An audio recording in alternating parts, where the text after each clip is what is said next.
C'est M. Cheikh John, secrétaire municipal de la commune de Thiadiaye. Alors, qu'est-ce qui se passe réellement avec ces histoires de factures-là non payées? Quelle est la situation? Voilà. Donc, la situation, je dirais que c'est une erreur de jeunesse, un manque d'expérience de la part du médecin-chef. Parce qu'on ne peut pas vous donner une clé de répartition des fonds de dotation et que vous-même, vous choisissez un montant inférieur à une seule facture de l'année pour le district. Et vous voulez que la mairie gère ces factures durant 6 mois, c'est-à-dire 6 factures. C'est aberrant.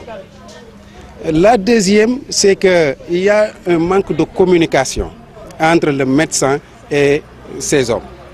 Parce que s'ils disent que c'est nous qui devons payer, alors que le médecin s'est engagé devant le conseil municipal, c'est parce qu'ils ne se sont pas communiqués. C'est là où se trouve l'erreur. S'il avait communiqué avec son staff, ce qu'ils ont fait hier, ils ne l'auront pas fait. C'est une situation grave d'accuser un maire à défaut, parce qu'il n'a rien fait. Alors, les 6 millions, vous avez dit que les 6 millions n'existent pas. Bon, donc c'est 2 factures. Parce qu'il faut faire un distinguo entre le district sanitaire et le centre de santé de Thiadiaye. Le district sanitaire, ce n'est pas la mairie qui gère ces factures. C'est le centre de santé de Thiadiaye que la mairie doit gérer avec les écoles primaires, etc., etc. Le district a une facture de 4 330 et quelques. Le centre de santé a une facture de 1 750 000. Vous voyez la différence. Ils viennent prendre tout en un seul lot, dire que la mairie leur doit une facture de 6 millions. C'est faux. Ils ne comprennent pas. Ils devaient se concerter d'abord, avoir un terrain d'entente avant d'évacuer ces propos qui sont très graves aux yeux des médias. Donc je pense que ce qui est lié de faire, c'était une concertation interne entre le médecin et son staff. Et comme ça, il aurait réglé tout ce problème-là. Certainement, on ne peut pas le nier.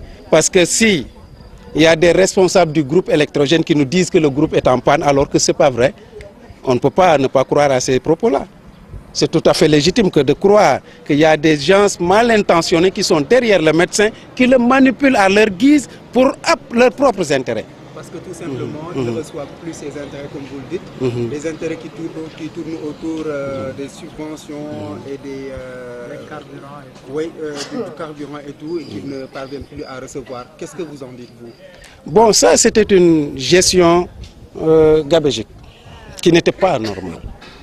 Si vraiment un lobby parvient à recevoir des fonds de dotation en carburant, alors que c'était destiné aux populations, c'est parce que dans cette gestion-là, il y a problème.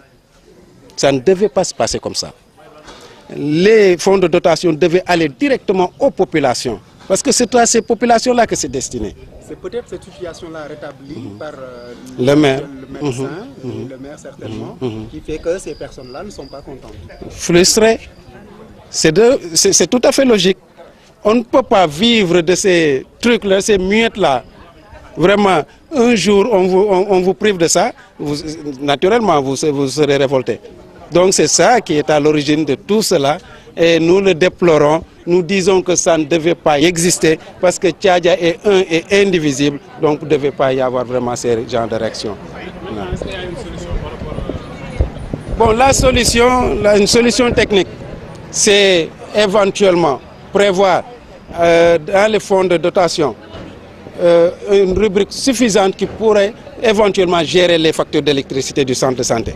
Et éventuellement aussi, dans le budget, insérer une somme conséquente qui pourrait répondre aux besoins des factures du centre de santé de l'hôpital. Ce sont les 2 solutions-là qui régleraient le problème dans l'avenir.